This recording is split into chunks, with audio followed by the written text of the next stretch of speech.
13 দিনের বিরতি শেষে বিকেলে ফের বসছে ত্রয়োদশ জাতীয় সংসদের অধিবেশন, যা চলবে আগামী 30 এপ্রিল পর্যন্ত। সংসদ ভবনে রয়েছেন আমাদের সহকর্মী আশিকিন প্রিন্স, তার কাছ থেকে বিস্তারিত জানার চেষ্টা করব। প্রিন্স, আজকের অধিবেশনে কোন কোন বিষয়গুলো নিয়ে আলোচনা হতে পারে, জানাবেন বিস্তারিত। নগদ নিয়ে এলো হার না মানা হার অফার। সর্বনিম্ন 10,000 টাকা রেমিটেন্স নগদে পাঠালে থাকছে স্বর্ণের হার জেতার সুযোগ। একদিন বিরতির পরে আজকে আবারও শুরু হচ্ছে ত্রয়োদশ সংসদের প্রথম অধিবেশনের কার্যক্রম এবং বিকেল 3টায় এই কার্যক্রমটি শুরু হবে, যেখানে উপস্থিত থাকবেন প্রধানমন্ত্রী তারেক রহমান। এবং আজকের যে কার্যসূচি রয়েছে সেখানে প্রথমেই দায়িত্বপ্রাপ্ত যারা মন্ত্রী রয়েছেন তারা সংসদের সদস্যদের বিভিন্ন প্রশ্নের উত্তর দেবেন।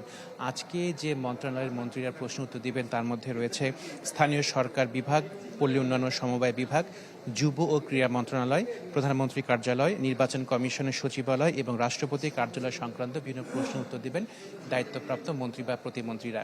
এরপরে সংসদ সদস্য 3 জন সংসদ সদস্য জরুরি জনগুরুত্বপূর্ণ বিষয়ে মনোযোগ আকর্ষণ করবেন এবং এইগুলোর উপরে নোটিশের উপরে আলোচনা হবে। পরবর্তীতে রাষ্ট্রপতি প্রথম অধিবেশনের প্রথম দিনে যে ভাষণ দিয়েছিলেন সেই ভাষণের উপরে সংসদ সদস্যরা সাধারণ আলোচনায় অংশ নেবেন।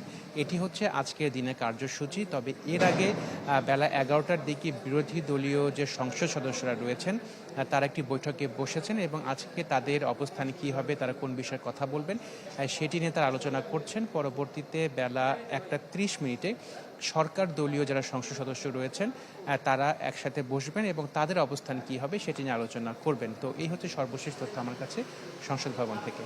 অনেক ধন্যবাদ আপনাকে প্রিন্স। সহকর্মী আশিকিন প্রিন্স যুক্ত হয়েছিলেন সংসদ ভবন থেকে।